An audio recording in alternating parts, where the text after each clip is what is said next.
Hello students, welcome to Gopali community of economics. Dear student, आज के इस वीडियो में हम डिस्कस करेंगे मूडल फ्लेमिंग का मॉडल के अंदर जो आईएस कर्व होता है उसका डेरिवेशन करेंगे और उसमें शिफ्टिंग देखेंगे किस किस वजह से आएगी। ठीक है, इससे पहले मैं जो पीछे वाले वीडियो में आपसे डिस्कस किया था उसके बारे में मैं थोड़ा सा बता देता हूँ कि देखिए, ये हमने पीछे वाले वीडियो में आईएस कर्व की शिफ्टिंग पढ़ी थी और यहाँ हमने देखा था कि आईएस कर्व के अंदर जो शिफ्टिंग है वो ये जो इंटरसेप्ट बन रहा है, इस इंटरसेप्ट में टी आर और जी की वजह से शिफ्टिंग आएगी, जो कि मैंने पहले वाले वीडियो में आपसे डिस्कस कर लिया है। क्लियर?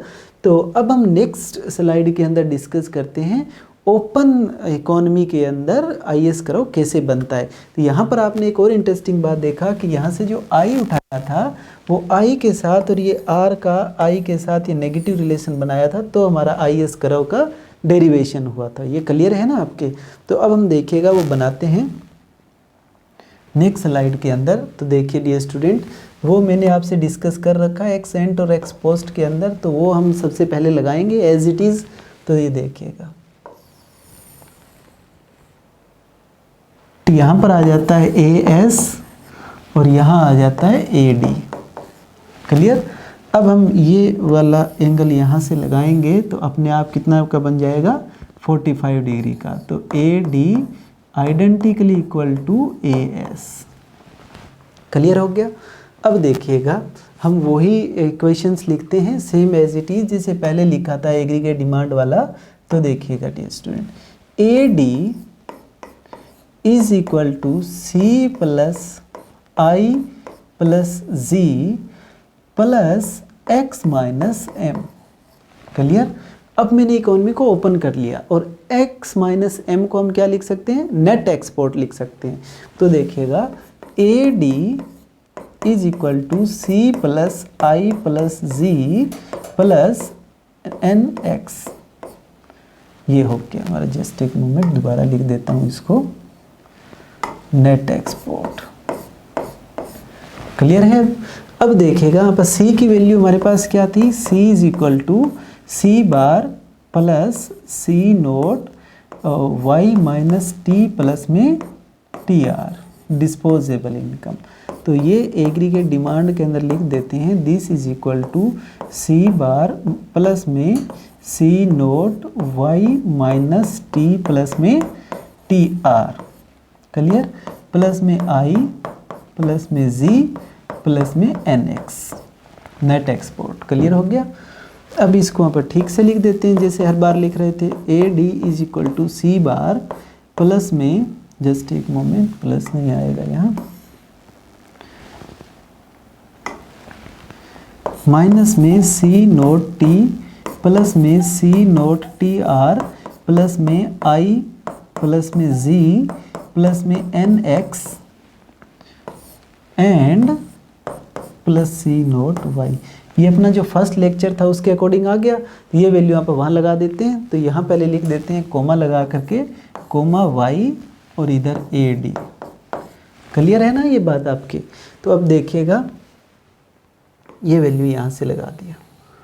ठीक है, और इसका मैं वैल्यू लिख देता हूँ क्या, A D is equal to C bar minus में सी नोट टी प्लस में C naught T R plus में आई प्लस में जी प्लस में एन एक्स ब्रैकेट प्लस में सी नोट वाई। क्लियर हो गया डियर स्टूडेंट ये बात इतनी? क्योंकि पहले भी हमने ये डिस्कस किया है ऑलरेडी, इसके अंदर बस एक एन एक्स नया ऐड हुआ है। अब देखिएगा डियर स्टूडेंट, हमने जब थर्ड नंबर वीडियो किया था तो हमने इस जी को चेंज किया था। जब हमने जी को चेंज किया तो मल्टीप्लायर बना। जब हमने कल वाले वीडियो के अंदर आई और आर का रिलेशन देखा था तो आई एस बना क्लोज्ड का। आज हम इस एन एक्स को बात करेंगे नेट एक्सपोर्ट का। तो अब हम बात करते हैं नेट एक्सपोर्ट का। तो देखिए, नेट एक्सपोर्ट यानी जो एक्सपोर्ट और इंपोर्ट है वो दोनों किससे इफ़ेक्ट होते हैं? एक्सपोर्ट और इंपोर्ट इफ़ेक्ट होता है सबसे पहले इनकम से, हमारी डोमेस्टिक इनकम से, अगर हमारी डोमेस्टिक इनकम ज़्यादा हुई तो इंपोर्ट ज़्यादा करेंगे, राइट। और अगर फ़ॉरेन की डोमेस्टिक इनकम ज़्यादा हुई तो वो यानी हमारा एक्सपोर्ट ज़्यादा होगा, और अगर हमारी इनकम ज़्यादा हुई तो हमारा इंपोर्ट ज़्यादा होगा। 1 2 पे। तीसरा वेरिएबल होगा एक्सपोर्ट और इंपोर्ट डिपेंड करेंगे, वो होगा एक्सचेंज रेट। तो हम मान लेते हैं यहाँ पर कि इनकम को, हम दोनों के इनकम को एज इट इज़ रखते हैं, और हम यहाँ पर नेट एक्सपोर्ट का रिलेशन एक्सचेंज रेट के साथ देखेंगे। तो जैसे मैंने आपको पहले वीडियो में बोला है कि आपको एक बात याद रखनी है, कि जैसे वो मैं रिपीट करवा रहा हूँ, उसको याद रखिएगा कि सपोज करते हैं कि हमारा एक्सचेंज रेट यूएस के साथ है ये वाला, $1 50 रुपये के इक्वल है, और इंडिया के अंदर कोई बोतल है, राइट, और इस बोतल का जो रेट है वो 50 रुपये है, राइट। और अमेरिका का कोई पर्स है और उस पर्स का जो रेट है वो कोई $1 है, राइट।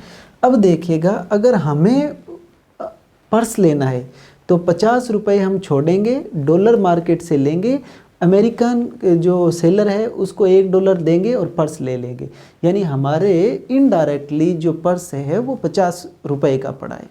अमेरिका को बोतल चाहिए, वो क्या करेगा, उसके पास डॉलर है, डॉलर छोड़ेगा, रुपया लेगा, रुपया ले करके इंडियन सेलर को देगा रुपया 50 रुपये, और वो बोतल ले लेगा।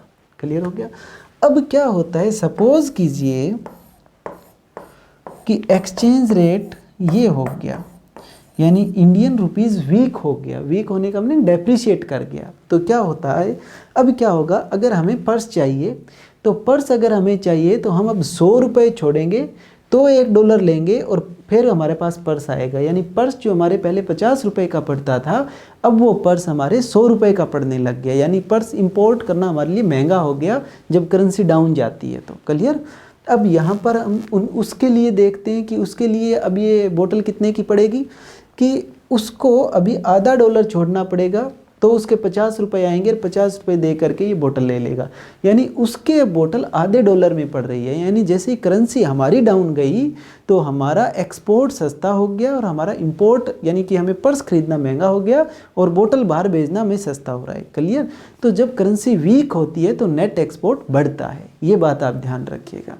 अब देखिएगा, मैं इसको इरेज करके ग्राफ बनाता हूँ तो आपको क्लियर हो जाएगा।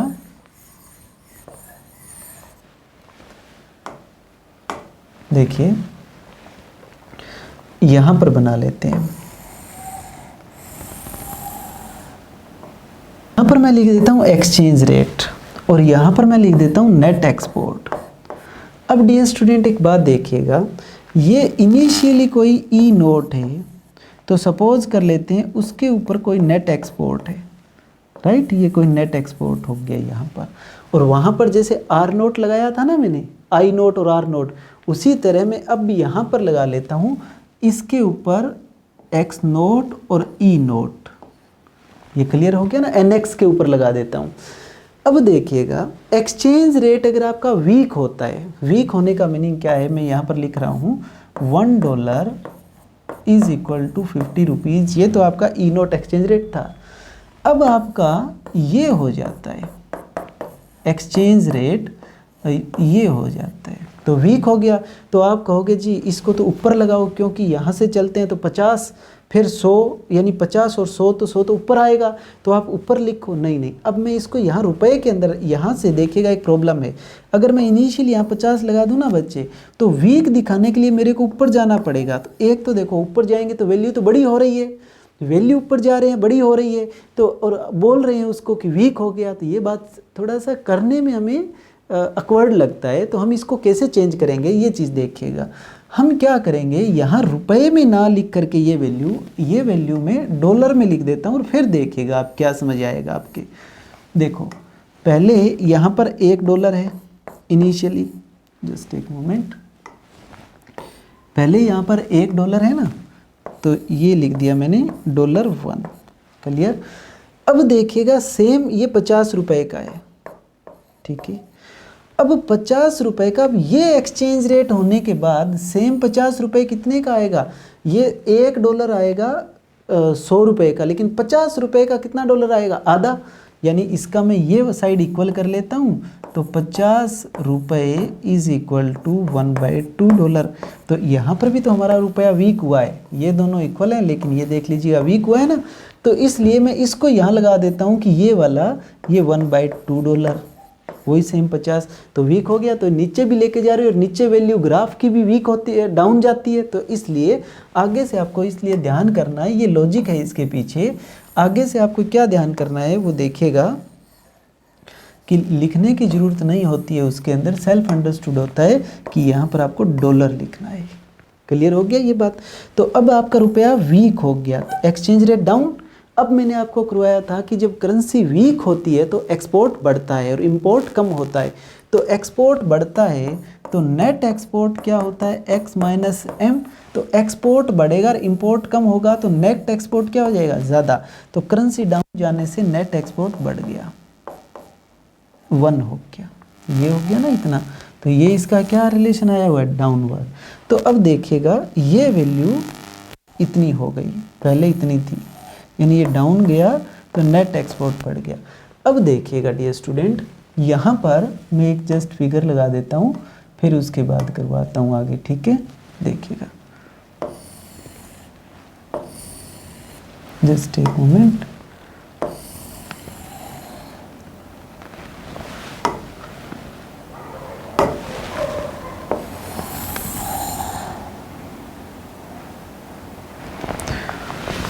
इधर हम लिख लेते हैं AS is equal to black एरेड AD आ जाएगा, ठीक है, एरेड AD। और इधर हम लिख लेते हैं E और एक्सचेंज रेट। क्लियर है। इनिशियली ये पॉइंट आपका मान लीजिए A पॉइंट है, तो ये वाला एक्सचेंज रेट है, ठीक है। ये एक्सचेंज रेट के ऊपर आपका इक्विलिब्रियम कहाँ आ रहा है, ये वाला आ रहा है, ठीक है। तो एक पॉइंट आ गया, ठीक है ना इधर। अब हम देखेगा नेक्स्ट पीरियड देखते हैं, इसको E नोट लिख दिया। अब नेक्स्ट जब एक्सचेंज रेट डाउन गया, ये डाउन गया, ठीक है, एक्सचेंज रेट डाउन गया, नेट एक्सपोर्ट बढ़ा, नेट एक्सपोर्ट बढ़ा, तो इसमें नेट एक्सपोर्ट किस में आ रहा है, इंटरसेप्ट में, इंटरसेप्ट में आ रहा है, तो ये शिफ्ट होगा, तो ये शिफ्ट कर दिया, ये शिफ्ट कर दिया ना। क्लियर है। अब तो इसको मैंने लिख दिया AD dash is equal to C bar C naught T plus C naught TR plus में I प्लस में Z, सॉरी जस्ट एक मोमेंट, ये NX हो रह गया, प्लस में Z प्लस में NX 1 E1 प्लस में ये ब्रैकेट बंद करके प्लस में C नोट Y। क्लियर है ना बच्चे। तो अब देखिएगा शिफ्टिंग आई, तो इधर से वैल्यू क्या आएगी, ये पॉइंट आपका आ गया B, अब सपोज करते हैं, ठीक है, और यहाँ से वैल्यू आ जाएगी ये वाली। क्लियर। अब इसको कहाँ मैच करेंगे, यहाँ पर, तो ये वाला ये बन गया IS करो, IS स्टार बोलेंगे इसको ओपन का। अब एक चीज़ देखिएगा, इंटरेस्टिंग बात है और आपको याद रखने का ज़रूरत ही नहीं पड़ेगा। अब इन पॉलिसी का आगे जो फिगर करेंगे उसमें यूज़ होना स्टार्ट हो जाएगा, राइट। ये AS naught goods market equilibrium, just इसको मैं AD नोट लिख देता हूँ पहले, is equal to AS naught, और दूसरा AS1 इज इक्वल टू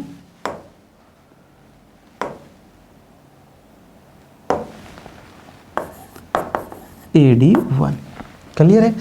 अब देखिएगा डियर स्टूडेंट, यहाँ पर इस जब तक इसमें मूवमेंट नहीं होगा, जब तक एक्सचेंज रेट चेंज नहीं होगा, तब तक नेट एक्सपोर्ट चेंज नहीं होगा। क्लियर, ये क्लियर हो गया ना। अब देखिएगा, अगर मैं यहाँ इस फिगर में G चेंज कर देता हूँ, अब आपको मालूम है G चेंज होने से क्या होगा, इस फिगर के अंदर, इस फिगर में G चेंज होगा तो ये शिफ्टिंग होगी, क्योंकि इंटरसेप्ट है। पहला लेक्चर याद कीजिएगा, पहले लेक्चर पे सब कुछ घूम रही है बात। तो इसमें ये मैंने चेंज कर दिया, G चेंज कर दिया। G चेंज जस्ट मैं कलर दूसरा ले लेता हूँ, अगर इससे प्रॉब्लम हो रही है तो देखिएगा ये ग्रीन कलर ले लेते हैं, ठीक है। तो ये मैंने जी, ठीक है, ये जी चेंज किया, जी चेंज किया तो इस पूरी इक्वेशन के अंदर सिर्फ हमारा जी डैश है और कुछ नहीं है, जी ग्रीन कलर का हो गया, पैरेलल शिफ्ट हो गई। तो एक्सचेंज रेट इस पूरी लाइन के ऊपर, इस सर ऊपर वाली में क्या रहा, ऊपर वाली में कुछ भी डिफरेंस नहीं हुआ, सिर्फ जी बदला है, यानी ऊपर वाली लाइन के अंदर NX नोट ही रहा और E नोट ही रहा। तो ये एक नया गुड्स मार्केट का इक्विलिब्रियम आ गया E नोट एक्सचेंज रेट के ऊपर। E नोट यही है, यही रोक दो, ये वाला आ गया। अब सेम जी अपने को E1 पे भी करना है, तो E1 यानी ये सेम जी कर दीजिएगा चेंज, राइट, सेम डिस्टेंस है। तो अब आपका इसके अंदर E क्या है, E1 है, तो यहाँ पर आ जाएगा। क्लियर है? ये आप स्केल से मेजर करके लगाओगे 100% एग्जैक्ट जाएगा। अब देखिएगा नया IS करो ओपन इकोनॉमी का, यहाँ पर तो ये आ गया। क्लियर है? शिफ्ट हो गया IS स्टार। अब किस वजह से शिफ्ट हुआ, जी बदलने से, यानी ये भी किससे चेंज होगा, IS जी से चेंज होगा। इसके अंदर इसमें शिफ्टिंग और किसकी वजह से आ सकती है, देखो ये तो बदलना नहीं क्योंकि ये तो E के साथ रिलेटेड है, तो इससे तो बना है। इसके अलावा कौन रह गया, T, TR, G ये रह गया। ये इंटरसेप्ट में चेंज होगा तो शिफ्टिंग देगा। एक इजी सा मैं बताऊं बात, इजी सा याद रखना है, तो देखो क्या, ये और ये इंडिपेंडेंट और डिपेंडेंट है। जब इंडिपेंडेंट और डिपेंडेंट के अलावा कोई थर्ड वेरिएबल होता है, यानी कि आपने वो इक्वेशन पढ़ी है y = a - bx, इंडिपेंडेंट और डिपेंडेंट के अलावा कोई थर्ड वेरिएबल होता है, वो इन दोनों को जब इफेक्ट करता है तो सिर्फ शिफ्टिंग ही आती है। और वो थर्ड वेरिएबल क्या है, a। तो इस केस में a क्या है, यानी पहले डिपेंडेंट और इंडिपेंडेंट क्या है, e और y। e और y के अलावा कौन बच गया, E और Y के अलावा यहाँ पर बच गया G, T, TR, ये सब क्या करेंगे, शिफ्टिंग। आउटर कोई भी होगा, कोई भी आउटर होगा वो शिफ्टिंग करेगा, क्योंकि पहले वाला आप पढ़ के आए हैं। पहले यहाँ पर ये A होता है, आउटर ही इनको बोलते हैं, A को, A आउटर है, शिफ्टिंग होगा। तो ये बेसिकली आपका IS आ गया।